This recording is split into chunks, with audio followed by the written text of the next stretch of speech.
The Book of Daniel, Chapter 1. Daniel in Nebuchadnezzar's court. During the 3rd year of King Jehoiakim's reign in Judah, King Nebuchadnezzar of Babylon came to Jerusalem and besieged it. The Lord gave him victory over King Jehoiakim of Judah and permitted him to take some of the sacred objects from the temple of God. So Nebuchadnezzar took them back to the land of Babylonia and placed them in the treasure house of his God. Then the king ordered Ashpenaz, his chief of staff, to bring to the palace some of the young men of Judah's royal family and other noble families who had been brought to Babylon as captives. "Select only strong, healthy, and good-looking young men," he said. "Make sure they are well-versed in every branch of learning, are gifted with knowledge and good judgment, and are suited to serve in the royal palace. Train these young men in the language and literature of Babylon." The king assigned them a daily ration of food and wine from his own kitchens. They were to be trained for 3 years, and then they would enter the royal service. Daniel, Hananiah, Mishael, and Azariah were 4 of the young men chosen, all from the tribe of Judah. The chief of staff renamed them with these Babylonian names. Daniel was called Belteshazzar. Hananiah was called Shadrach. Mishael was called Meshach. Azariah was called Abednego. But Daniel was determined not to defile himself by eating the food and wine given to them by the king. He asked the chief of staff for permission not to eat these unacceptable foods. Now God had given the chief of staff both respect and affection for Daniel. But he responded, "I am afraid of my lord the king, who has ordered that you eat this food and wine. If you become pale and thin compared to the other youths your age, I am afraid the king will have me beheaded." Daniel spoke with the attendant who had been appointed by the chief of staff to look after Daniel, Hananiah, Mishael, and Azariah.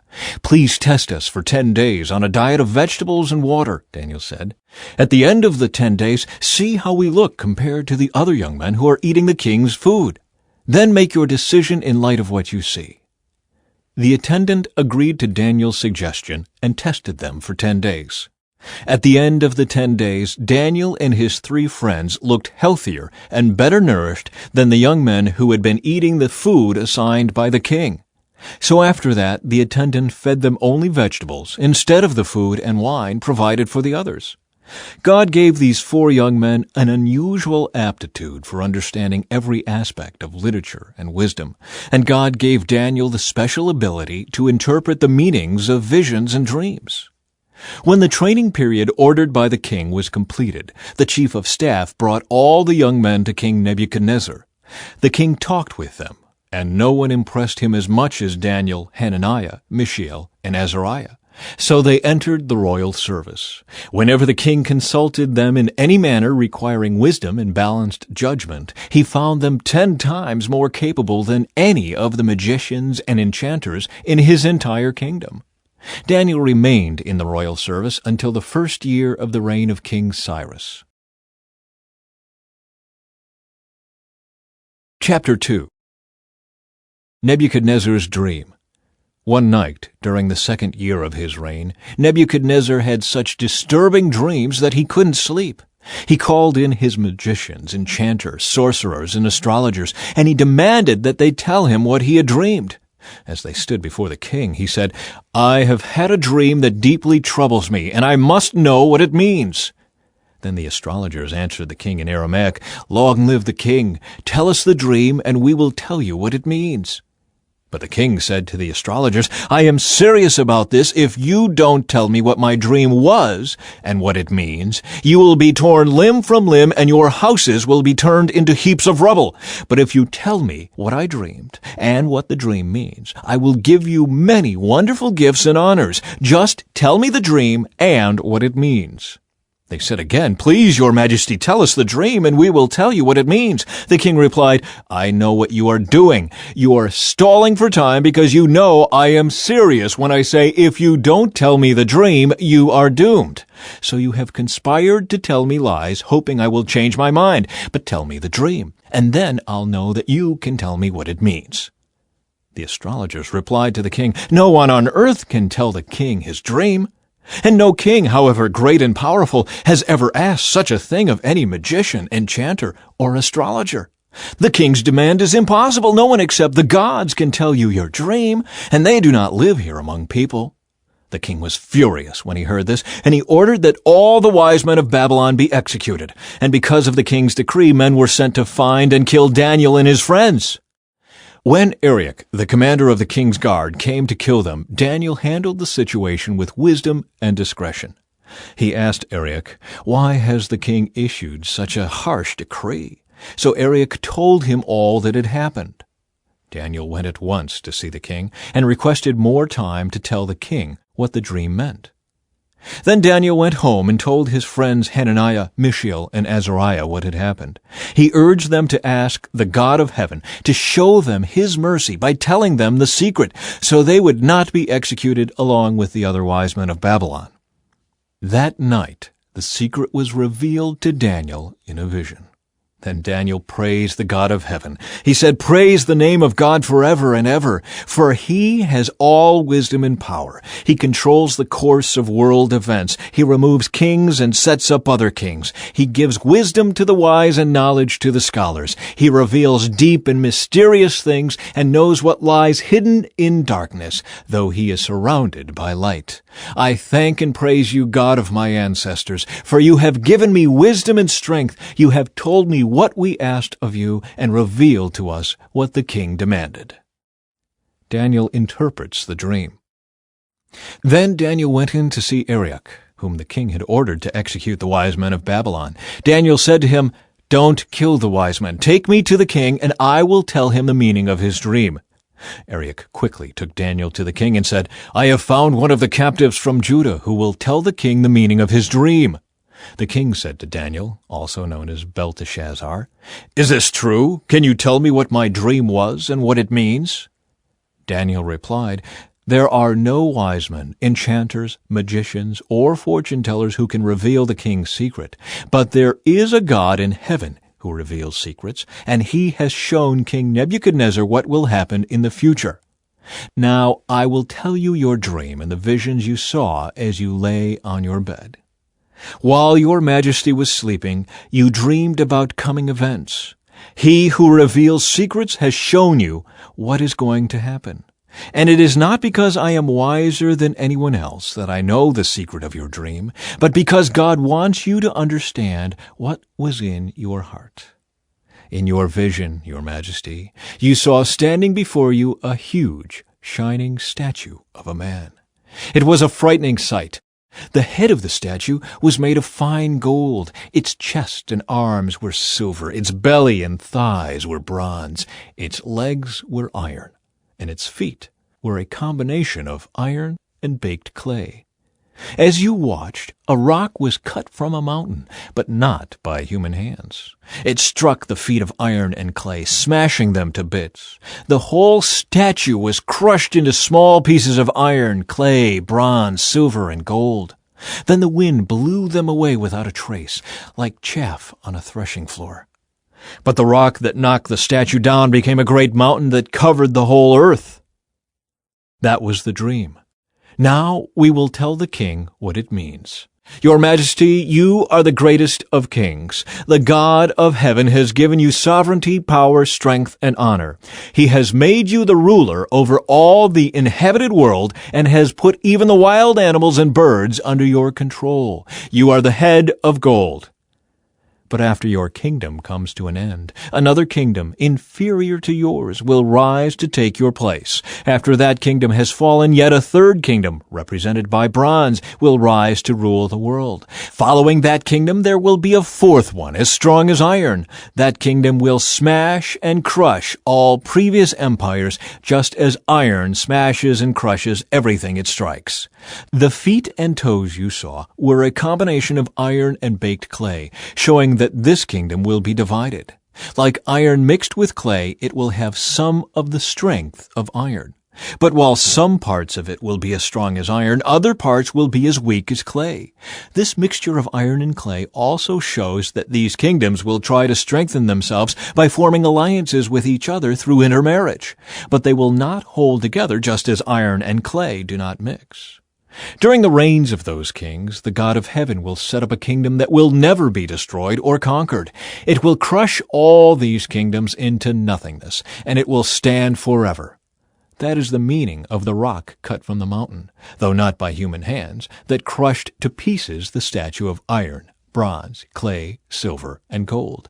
The great God was showing the king what will happen in the future. The dream is true, and its meaning is certain. Nebuchadnezzar rewards Daniel. Then King Nebuchadnezzar threw himself down before Daniel and worshipped him, and he commanded his people to offer sacrifices and burn sweet incense before him. The king said to Daniel, "Truly your God is the greatest of gods, the Lord over kings, a revealer of mysteries, for you have been able to reveal this secret." Then the king appointed Daniel to a high position and gave him many valuable gifts. He made Daniel ruler over the whole province of Babylon, as well as chief over all his wise men.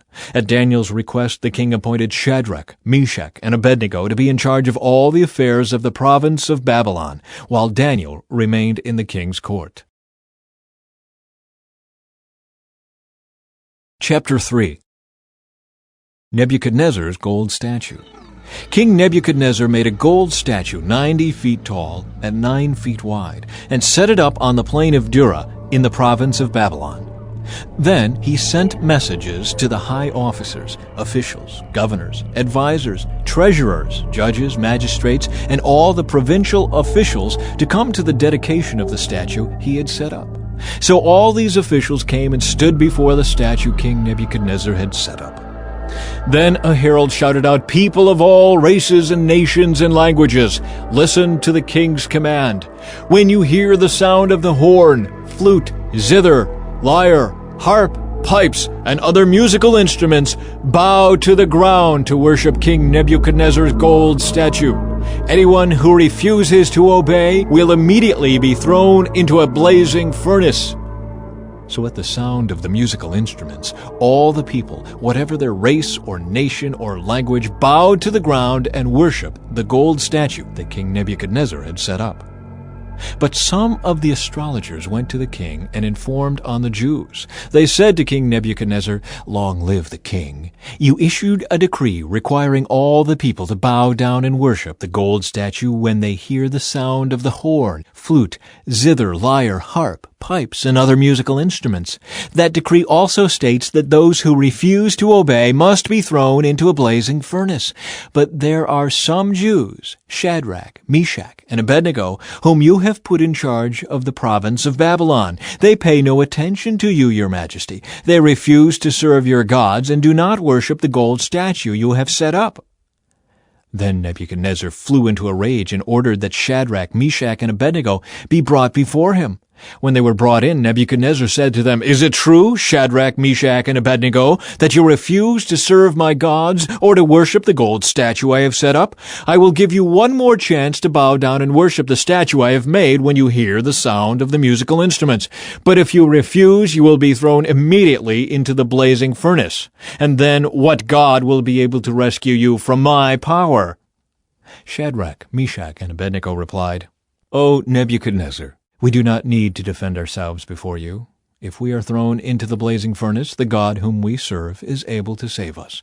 He will rescue us from your power, your majesty. But even if he doesn't, we want to make it clear to you, your majesty, that we will never serve your gods or worship the gold statue you have set up." The blazing furnace.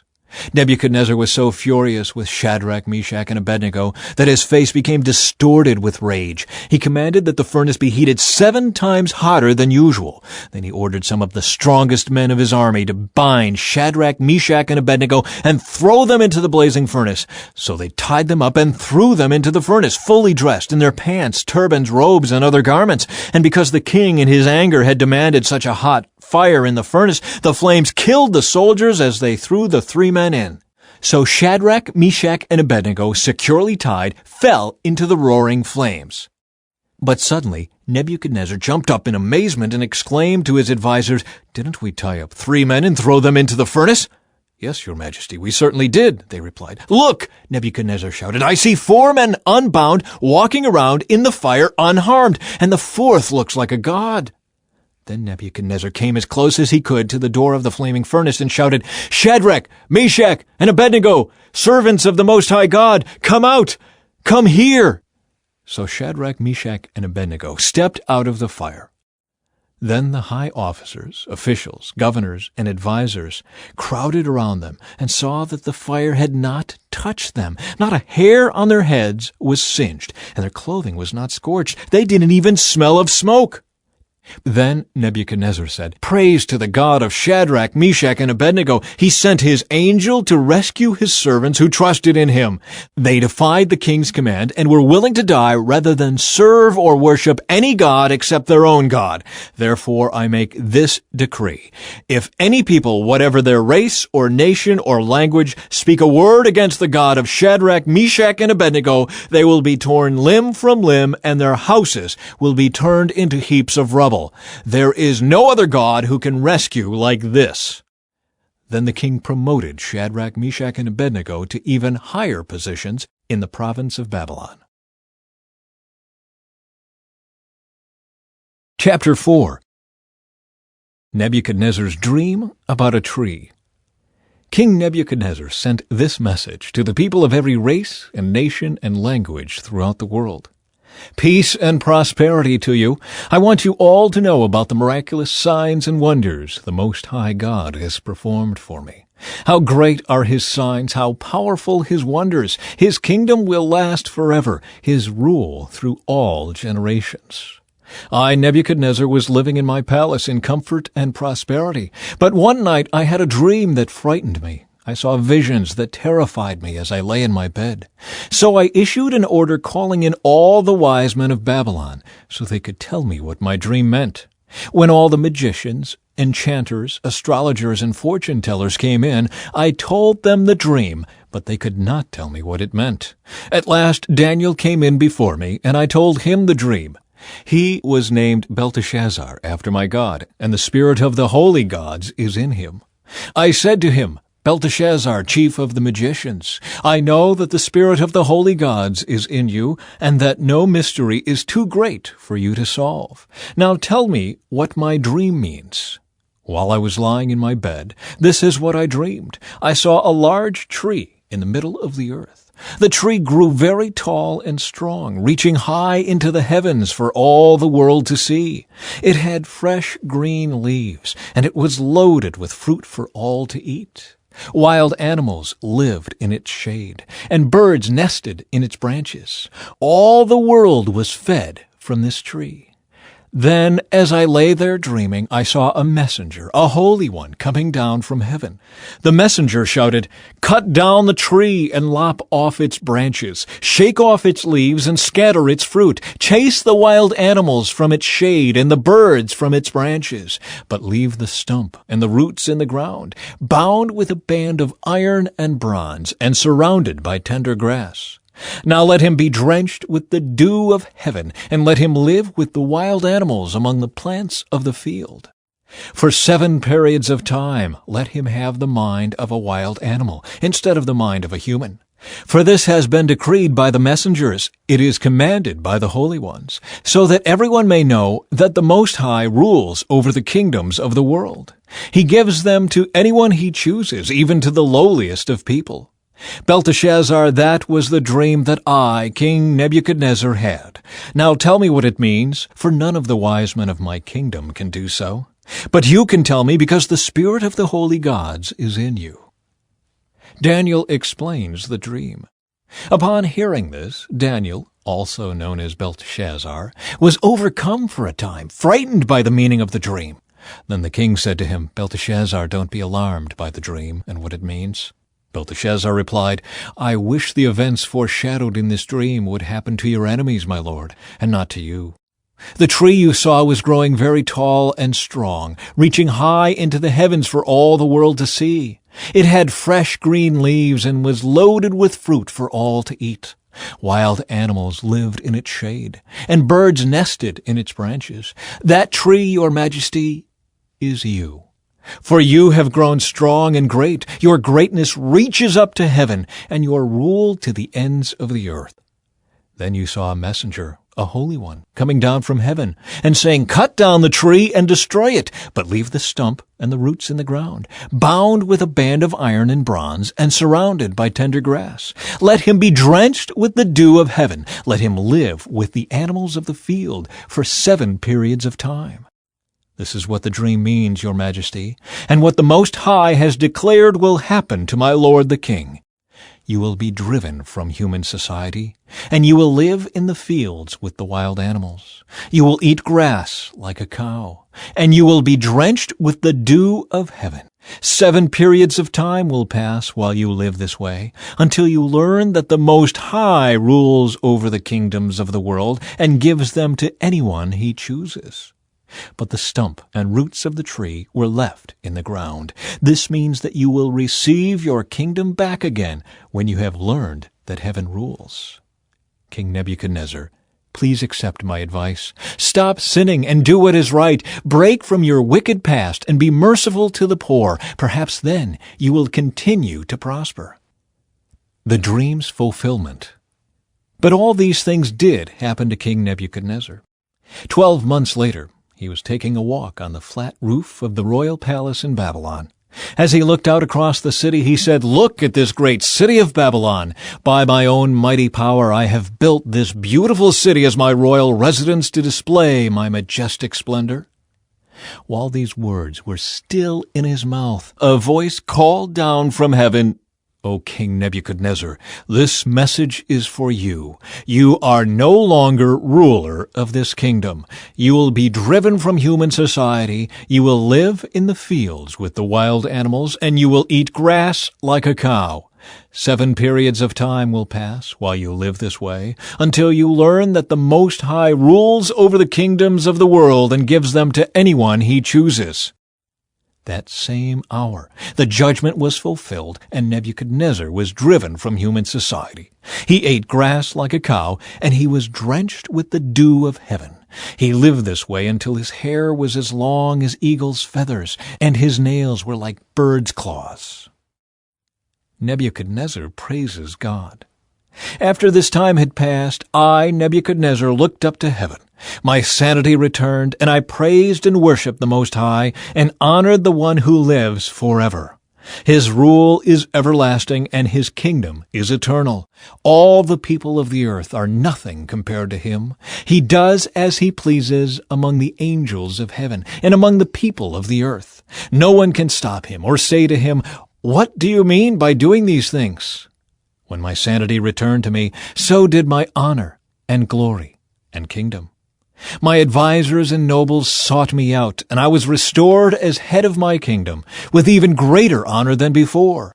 Now I, Nebuchadnezzar, praise and glorify and honor the King of heaven. All his acts are just and true, and he is able to humble the proud. Chapter 5. The Writing on the Wall. Many years later, King Belshazzar gave a great feast for 1,000 of his nobles, and he drank wine with them. While Belshazzar was drinking the wine, he gave orders to bring in the gold and silver cups that his predecessor Nebuchadnezzar had taken from the temple in Jerusalem. He wanted to drink from them with his nobles, his wives, and his concubines. So they brought these gold cups taken from the temple, the house of God in Jerusalem, and the king and his nobles, his wives, and his concubines drank from them. While they drank from them, they praised their idols made of gold, silver, bronze, iron, wood, and stone. Suddenly they saw the fingers of a human hand writing on the plaster wall of the king's palace near the lampstand. The king himself saw the hand as it wrote, and his face turned pale with fright. His knees knocked together in fear, and his legs gave way beneath him.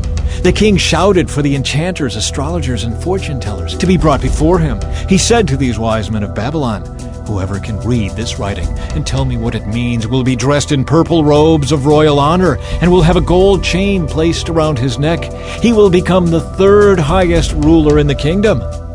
But when all the king's wise men had come in, none of them could read the writing or tell him what it meant.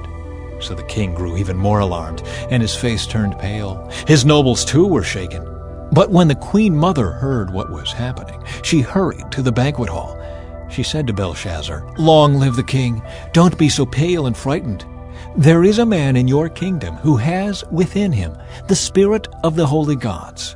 During Nebuchadnezzar's reign, this man was found to have insight, understanding, and wisdom like that of the gods. Your predecessor, the king, your predecessor, King Nebuchadnezzar, made him chief over all the magicians, enchanters, astrologers, and fortune-tellers of Babylon. This man, Daniel, whom the king named Belteshazzar, has exceptional ability and is filled with divine knowledge and understanding. He can interpret dreams, explain riddles, and solve difficult problems. Call for Daniel, and he will tell you what the writing means." Daniel explains the writing. So Daniel was brought in before the king. The king asked him, "Are you Daniel, one of the exiles brought from Judah by my predecessor, King Nebuchadnezzar? I have heard that you have the spirit of the gods within you, and that you are filled with insight, understanding, and wisdom. My wise men and enchanters have tried to read the words on the wall and tell me their meaning, but they cannot do it. I am told that you can give interpretations and solve difficult problems. If you can read these words and tell me their meaning, you will be clothed in purple robes of royal honor, and you will have a gold chain placed around your neck. You will become the third highest ruler in the kingdom." Daniel answered the king, "Keep your gifts or give them to someone else, but I will tell you what the writing means. Your Majesty, the Most High God, gave sovereignty, majesty, glory, and honor to your predecessor Nebuchadnezzar. He made him so great that people of all races and nations and languages trembled before him in fear. He killed those he wanted to kill and spared those he wanted to spare. He honored those he wanted to honor and disgraced those he wanted to disgrace. But when his heart and mind were puffed up with arrogance, he was brought down from his royal throne and stripped of his glory. He was driven from human society. He was given the mind of a wild animal, and he lived among the wild donkeys. He ate grass like a cow, and he was drenched with the dew of heaven, until he learned that the Most High God rules over the kingdoms of the world and appoints anyone he desires to rule over them. You are his successor, O Belshazzar, and you knew all this, yet you have not humbled yourself. For you have proudly defied the Lord of heaven, and have had these cups from his temple brought before you. You and your nobles and your wives and concubines have been drinking wine from them, while praising gods of silver, gold, bronze, iron, wood, and stone, gods that neither see nor hear nor know anything at all. But you have not honored the God who gives you the breath of life and controls your destiny. So God has sent this hand to write this message. This is the message that was written. Mene, Mene, Tekel, and Parsin. This is what these words mean. Mene means numbered. God has numbered the days of your reign and has brought it to an end. Tekel means weighed. You have been weighed on the balances and have not measured up. Parsin means divided. Your kingdom has been divided and given to the Medes and Persians. Then, at Belshazzar's command, Daniel was dressed in purple robes. A gold chain was hung around his neck, and he was proclaimed the third highest ruler in the kingdom. That very night, Belshazzar, the Babylonian king, was killed. And Darius the Mede took over the kingdom at the age of 62. Chapter 6. Daniel in the Lion's Den. Darius the Mede decided to divide the kingdom into 120 provinces, and he appointed a high officer to rule over each province. The king also chose Daniel and 2 others as administrators to supervise the high officers and protect the king's interests. Daniel soon proved himself more capable than all the other administrators and high officers. Because of Daniel's great ability, the king made plans to place him over the entire empire. Then the other administrators and high officers began searching for some fault in the way Daniel was handling government affairs, but they couldn't find anything to criticize or condemn. He was faithful, always responsible, and completely trustworthy. So they concluded our only chance of finding grounds for accusing Daniel will be in connection with the rules of his religion. So the administrators and high officers went to the king and said, "Long live King Darius! We are all in agreement, we administrators, officials, high officers, advisers, and governors, that the king should make a law that will be strictly enforced. Give orders that for the next 30 days any person who prays to anyone, divine or human, except to you, your majesty, will be thrown into the den of lions. And now, your majesty, issue and sign this law, so it cannot be changed, an official law of the Medes and Persians that cannot be revoked." So King Darius signed the law. But when Daniel learned that the law had been signed, he went home and knelt down as usual in his upstairs room, with its windows open toward Jerusalem. He prayed 3 times a day, just as he had always done, giving thanks to his God. Then the officials went together to Daniel's house and found him praying and asking for God's help. So they went straight to the king and reminded him about his law. "Did you not sign a law that for the next 30 days any person who prays to anyone, divine or human, except to you, your majesty, will be thrown into the den of lions?" "Yes," the king replied. "That decision stands. It is an official law of the Medes and Persians that cannot be revoked." Then they told the king, "That man Daniel, one of the captives from Judah, is ignoring you and your law. He still prays to his God 3 times a day." Hearing this, the king was deeply troubled, and he tried to think of a way to save Daniel. He spent the rest of the day looking for a way to get Daniel out of this predicament. In the evening the men went together to the king and said, "Your Majesty, you know that according to the law of the Medes and the Persians, no law that the king signs can be changed." So at last the king gave orders for Daniel to be arrested and thrown into the den of lions. The king said to him, "May your God, whom you serve so faithfully, rescue you." A stone was brought and placed over the mouth of the den. The king sealed the stone with his own royal seal and the seals of his nobles, so that no one could rescue Daniel. Then the king returned to his palace and spent the night fasting. He refused his usual entertainment and couldn't sleep at all that night. Very early the next morning the king got up and hurried out to the lion's den. When he got there, he called out in anguish, "Daniel, servant of the living God, was your God, whom you serve so faithfully, able to rescue you from the lions?" Daniel answered, "Long live the king! My God sent his angel to shut the lions' mouths so that they would not hurt me, for I have been found innocent in his sight, and I have not wronged you, your majesty." The king was overjoyed and ordered that Daniel be lifted from the den. Not a scratch was found on him, for he had trusted in his God. Then the king gave orders to arrest the men who had maliciously accused Daniel. He had them thrown into the lion's den, along with their wives and children. The lions leaped on them and tore them apart before they even hit the floor of the den. Then King Darius sent this message to the people of every race and nation and language throughout the world. "Peace and prosperity to you. I decree that everyone throughout my kingdom should tremble with fear before the God of Daniel. For he is the living God, and he will endure forever. His kingdom will never be destroyed, and his rule will never end. He rescues and saves his people. He performs miraculous signs and wonders in the heavens and on earth. He has rescued Daniel from the power of the lions." So Daniel prospered during the reign of Darius and the reign of Cyrus the Persian. Chapter 7. Daniel's vision of 4 beasts. Earlier, during the first year of King Belshazzar's reign in Babylon, Daniel had a dream and saw visions as he lay in his bed. He wrote down the dream, and this is what he saw.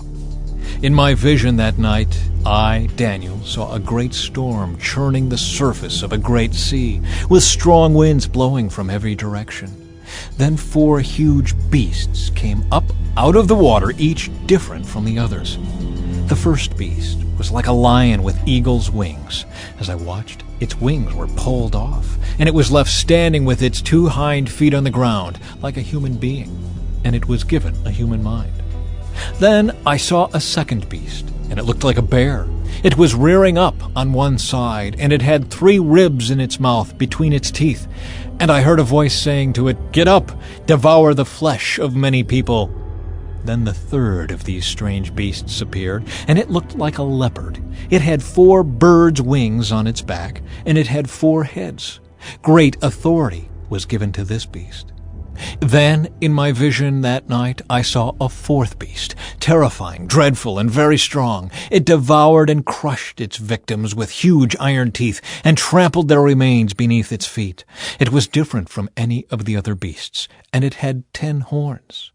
As I was looking at the horns, suddenly another small horn appeared among them. 3 of the first horns were torn out by the roots to make room for it.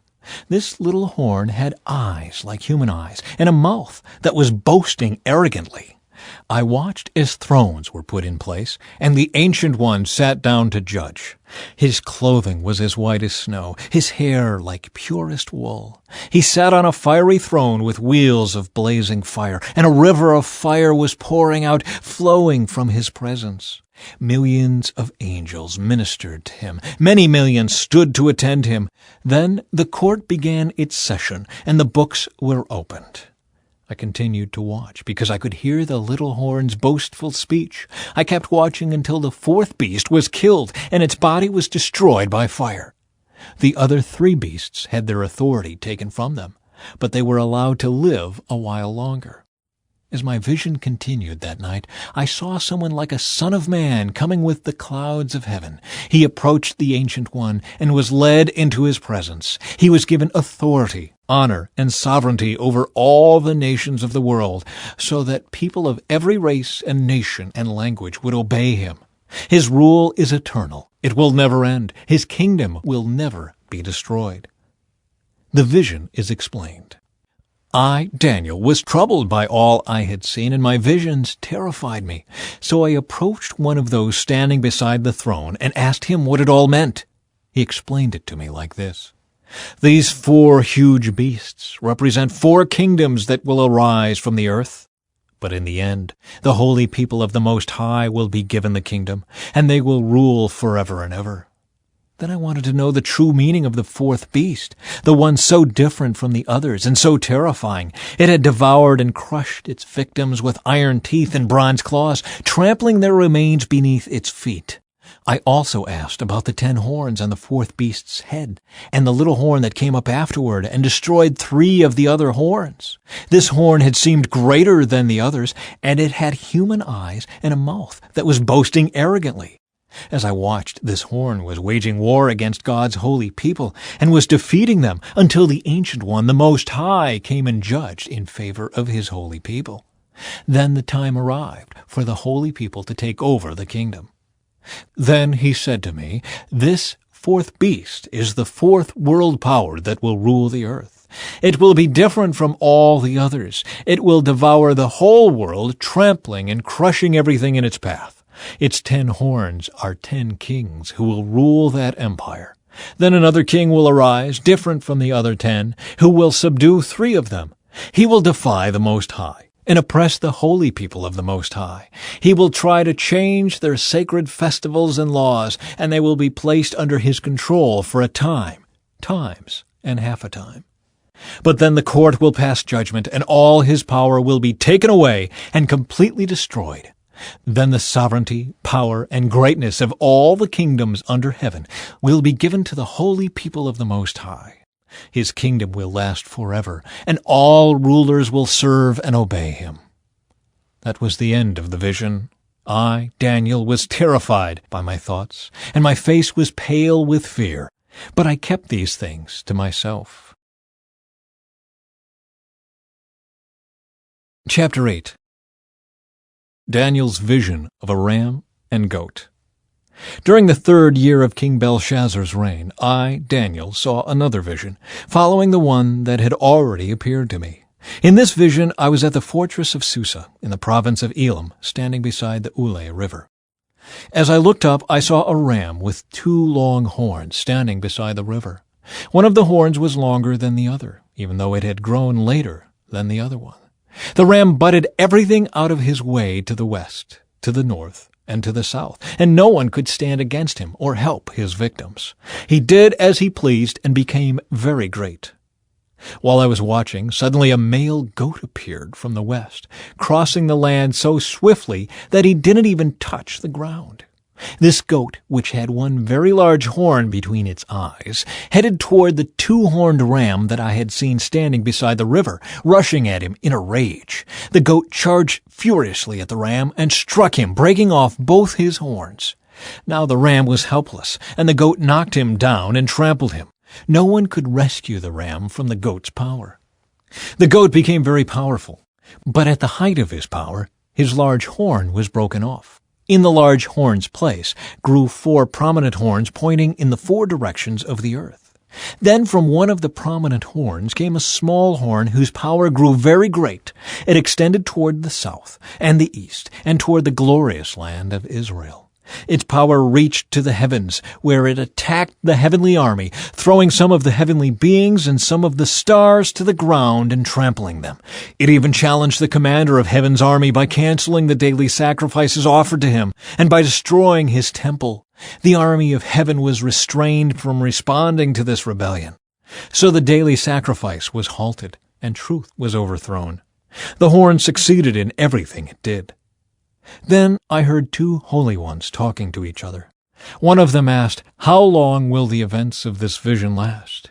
How long will the rebellion that causes desecration stop the daily sacrifices? How long will the temple and heaven's army be trampled on?" The other replied, "It will take 2,300 evenings and mornings. Then the temple will be made right again." Gabriel explains the vision. As I, Daniel, was trying to understand the meaning of this vision, someone who looked like a man stood in front of me, and I heard a human voice calling out from the Ule River, "Gabriel, tell this man the meaning of his vision." As Gabriel approached the place where I was standing, I became so terrified that I fell with my face to the ground. "Son of man," he said, "you must understand that the events you have seen in your vision relate to the time of the end." While he was speaking, I fainted and lay there with my face to the ground. But Gabriel roused me with a touch and helped me to my feet.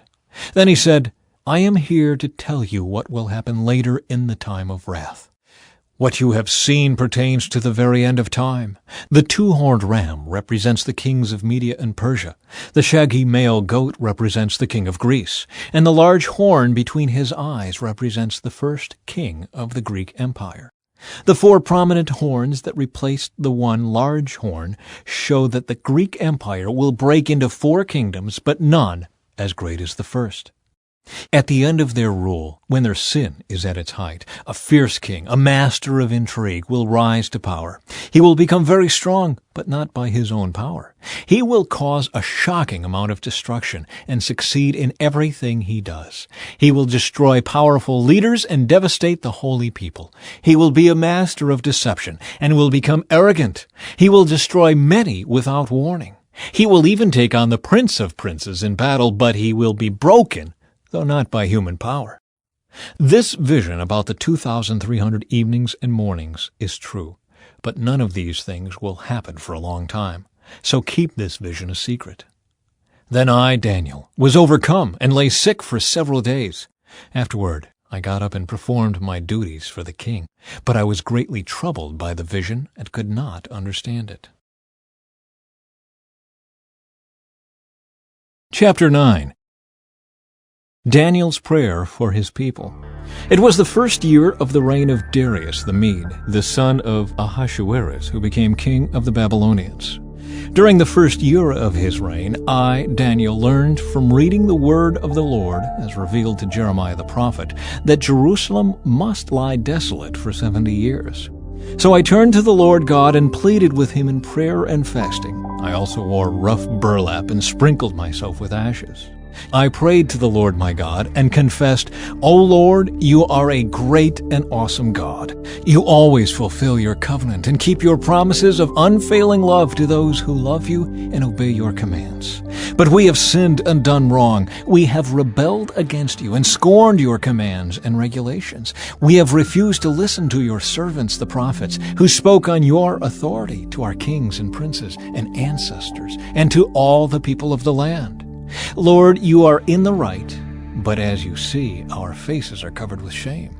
This is true of all of us, including the people of Judah and Jerusalem, and all Israel scattered near and far, wherever you have driven us because of our disloyalty to you. O Lord, we and our kings, princes, and ancestors are covered with shame because we have sinned against you. But the Lord our God is merciful and forgiving, even though we have rebelled against him. We have not obeyed the Lord our God, for we have not followed the instructions he gave us through his servants, the prophets. All Israel has disobeyed your instruction and turned away, refusing to listen to your voice. So now the solemn curses and judgments written in the law of Moses, the servant of God, have been poured down on us because of our sin. You have kept your word and done to us and our rulers exactly as you warned. Never has there been such a disaster as happened in Jerusalem. Every curse written against us in the law of Moses has come true, yet we have refused to seek mercy from the Lord our God by turning from our sins and recognizing his truth. Therefore the Lord has brought upon us the disaster he prepared. The Lord our God was right to do all of these things, for we did not obey him. O Lord our God, you brought lasting honor to your name by rescuing your people from Egypt in a great display of power. But we have sinned and are full of wickedness. In view of all your faithful mercies, Lord, please turn your furious anger away from your city Jerusalem, your holy mountain. All the neighboring nations mock Jerusalem and your people because of our sins and the sins of our ancestors. O our God, hear your servant's prayer. Listen as I plead. For your own sake, Lord, smile again on your desolate sanctuary. O my God, lean down and listen to me. Open your eyes and see our despair. See how your city, the city that bears your name, lies in ruins. We make this plea not because we deserve help, but because of your mercy. O Lord, hear. O Lord, forgive. O Lord, listen and act. For your own sake, do not delay, O my God, for your people and your city bear your name. Gabriel's message about the Anointed One. I went on praying and confessing my sin and the sin of my people, pleading with the Lord my God for Jerusalem, his holy mountain. As I was praying, Gabriel, whom I had seen in the earlier vision, came swiftly to me at the time of the evening sacrifice. He explained to me, "Daniel, I have come here to give you insight and understanding. The moment you began praying, a command was given. And now I am here to tell you what it was, for you are very precious to God. Listen carefully so that you can understand the meaning of your vision. A period of 70 sets of 7 has been decreed for your people and your holy city to finish their rebellion, to put an end to their sin, to atone for their guilt, to bring in everlasting righteousness, to confirm the prophetic vision, and to anoint the most holy place. Now listen and understand. 7 sets of 7 plus 62 sets of 7 will pass from the time the command is given to rebuild Jerusalem until a ruler, the Anointed One, comes. Jerusalem will be rebuilt with streets and strong defenses, despite the perilous times. After this period of 62 sets of 7, the Anointed One will be killed, appearing to have accomplished nothing, and a ruler will arise whose armies will destroy the city and the temple. The end will come with a flood, and war and its miseries are decreed from that time to the very end. The ruler will make a treaty with the people for a period of 1 set of 7, but after half this time he will put an end to the sacrifices and offerings. And as a climax to all his terrible deeds, he will set up a sacrilegious object that causes desecration until the fate decreed for this defiler is finally poured out on him. Chapter 10. Daniel's vision of a messenger. In the 3rd year of the reign of King Cyrus of Persia, Daniel, also known as Belteshazzar, had another vision. He understood that the vision concerned events certain to happen in the future, times of war and great hardship. When this vision came to me, I, Daniel, had been in mourning for 3 whole weeks. All that time Chapter 10. Daniel's vision of a messenger. In the 3rd year of the reign of King Cyrus of Persia, Daniel, also known as Belteshazzar, had another vision. He understood that the vision concerned events certain to happen in the future, times of war and great hardship. When this vision came to me, I, Daniel, had been in mourning for 3 whole weeks. All that time I had eaten no rich food, no meat or wine crossed my lips, and I used no fragrant lotions until those 3 weeks had passed. On April 23, as I was standing on the bank of the great Tigris River, I looked up and saw a man dressed in linen clothing, with a belt of pure gold around his waist. His body looked like a precious gem. His face flashed like lightning, and his eyes flamed like torches. His arms and feet shone like polished bronze, and his voice roared like a vast multitude of people. Only I, Daniel, saw this vision. The men with me saw nothing, but they were suddenly terrified and ran away to hide. So I was left there all alone to see this amazing vision. My strength left me, my face grew deathly pale, and I felt very weak. Then I heard the man speak, and when I heard the sound of his voice, I fainted and lay there with my face to the ground. Just then a hand touched me and lifted me, still trembling, to my hands and knees. And the man said to me, "Daniel, you are very precious to God, so listen carefully to what I have to say to you. Stand up, for I have been sent to you." When he said this to me, I stood up, still trembling. Then he said, "Don't be afraid, Daniel. Since the first day you began to pray for understanding and to humble yourself before your God, your request has been heard in heaven. I have come in answer to your prayer. But for 21 days the spirit prince of the kingdom of Persia blocked my way. Then Michael, one of the archangels, came to help me, and I left him there with the spirit prince of the kingdom of Persia. Now I am here to explain what will happen to your people in the future, for this vision concerns a time yet to come." While he was speaking to me, I looked down at the ground, unable to say a word. Then the one who looked like a man touched my lips, and I opened my mouth and began to speak. I said to the one standing in front of me, "I am filled with anguish because of the vision I have seen, my Lord, and I am very weak. How can someone like me, your servant, talk to you, my Lord? My strength is gone, and I can hardly breathe." Then the one who looked like a man touched me again, and I felt my strength returning.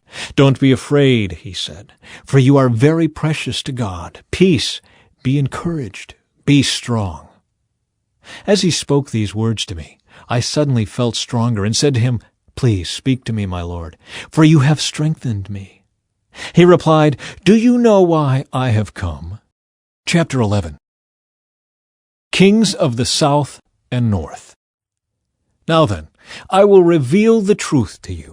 3 more Persian kings will reign, to be succeeded by a 4th, far richer than the others. He will use his wealth to stir up everyone to fight against the kingdom of Greece. Then a mighty king will rise to power who will rule with great authority and accomplish everything he sets out to do. But at the height of his power, his kingdom will be broken apart and divided into 4 parts. It will not be ruled by the king's descendants, nor will the kingdom hold the authority it once had, for his empire will be uprooted and given to others. The king of the south will increase in power, but one of his own officials will become more powerful than he, and will rule his kingdom with great strength. Some years later, an alliance will be formed between the king of the north and the king of the south. The daughter of the king of the south will be given in marriage to the king of the north to secure the alliance, but she will lose her influence over him, and so will her father. She will be abandoned along with her supporters. But when one of her relatives becomes king of the south, he will raise an army and enter the fortress of the king of the north and defeat him. When he returns to Egypt, he will carry back their idols with him, along with priceless articles of gold and silver.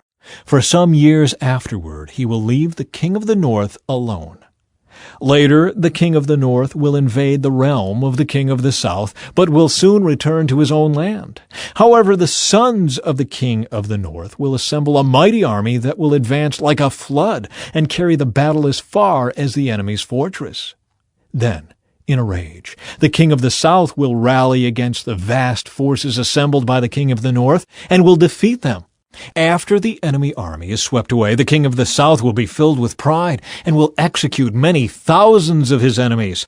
But his success will be short-lived.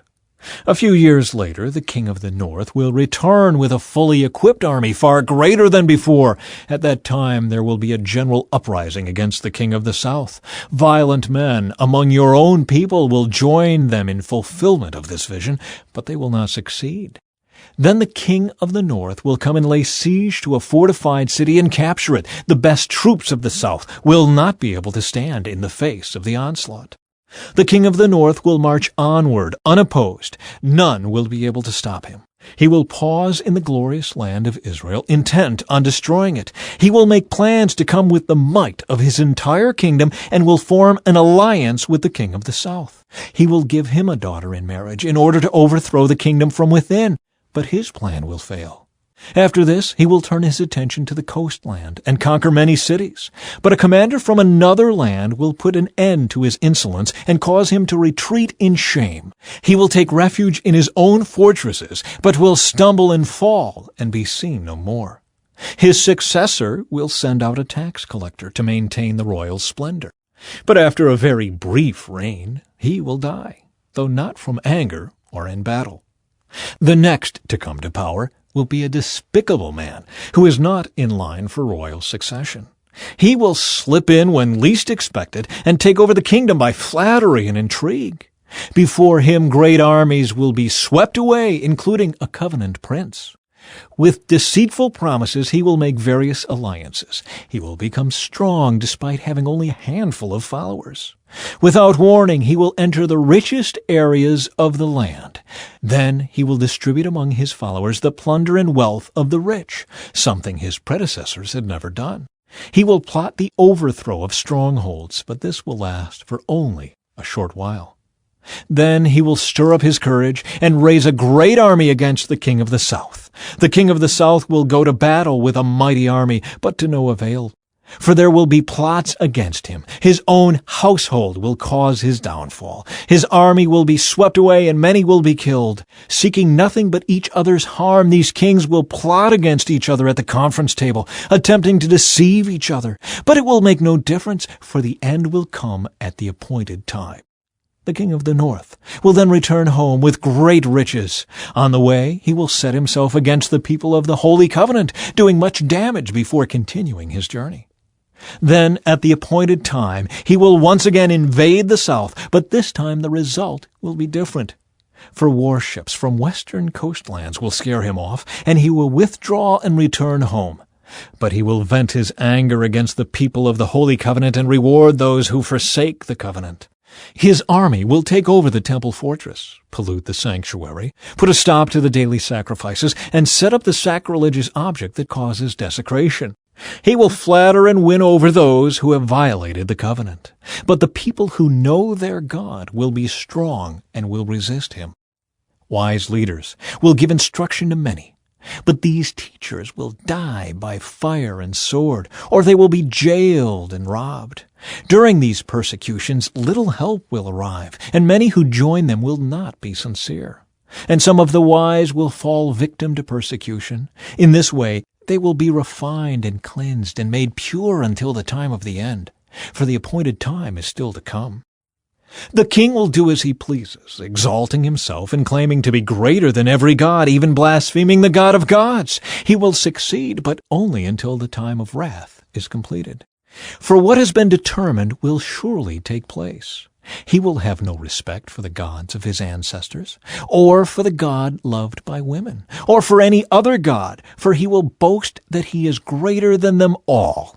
Instead of these, he will worship the God of fortresses, a God his ancestors never knew, and lavish on him gold, silver, precious stones, and expensive gifts. Claiming this foreign god's help, he will attack the strongest fortresses. He will honor those who submit to him, appointing them to positions of authority, and dividing the land among them as their reward. Then, at the time of the end, the king of the south will attack the king of the north. The king of the north will storm out with chariots, charioteers, and a vast navy. He will invade various lands and sweep through them like a flood. He will enter the glorious land of Israel, and many nations will fall. But Moab, Edom, and the best part of Ammon will escape. He will conquer many countries, and even Egypt will not escape. He will gain control over the gold, silver, and treasures of Egypt, and the Libyans and Ethiopians will be his servants. But then news from the east and the north will alarm him, and he will set out in great anger to destroy and obliterate many. He will stop between the glorious holy mountain and the sea, and will pitch his royal tents. But while he is there, his time will suddenly run out, and no one will help him. Chapter 12. The Time of the End. At that time, Michael the archangel, who stands guard over your nation, will arise. Then there will be a time of anguish, greater than any since nations first came into existence. But at that time, every one of your people whose name is written in the book will be rescued. Many of those whose bodies lie dead and buried will rise up, some to everlasting life, and some to shame and everlasting disgrace. Those who are wise will shine as bright as the sky, and those who lead many to righteousness will shine like the stars forever. But you, Daniel, keep this prophecy a secret. Seal up the book until the time of the end, when many will rush here and there, and knowledge will increase. Then I, Daniel, looked and saw two others standing on opposite banks of the river. One of them asked the man dressed in linen, who was now standing above the river, "How long will it be until these shocking events are over?" The man dressed in linen, who was standing above the river, raised both his hands toward heaven, and took a solemn oath by the one who lives forever, saying, "It will go on for a time, times, and half a time. When the shattering of the holy people has finally come to an end, all these things will have happened." I heard what he said, but I did not understand what he meant. So I asked, "How will all this finally end, my Lord?" But he said, "Go now, Daniel, for what I have said is kept secret and sealed until the time of the end. Many will be purified, cleansed, and refined by these trials. But the wicked will continue in their wickedness, and none of them will understand. Only those who are wise will know what it means. From the time the daily sacrifice is stopped, and the sacrilegious object that causes desecration is set up to be worshipped, there will be 1,290 days. And blessed are those who wait and remain until the end of the 1,335 days. As for you, go your way until the end. You will rest.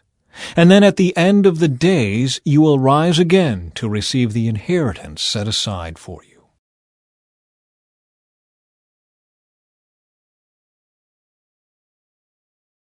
Thank you for joining us in this Bible journey today. If this video opened your eyes or stirred something in your heart, I'd love to hear from you. Drop a comment below. Your thoughts might bless someone else who's watching too. And if you haven't already, please take a moment to like this video and subscribe. It helps more people discover the Bible and its truths. But if you feel led to go deeper, to not just watch, but to walk this journey with us, consider becoming a channel member today. Your membership directly supports this mission, creating meaningful, faith-filled content that speaks to people around the world. Every video, every prayer, every reflection, every Bible reading exists because someone like you chose to give. Whether you choose to join, give a super thanks, or simply share this video with a friend, you are part of this mission. Let's grow in faith together, one day at a time, one video at a time. See you in the next reading.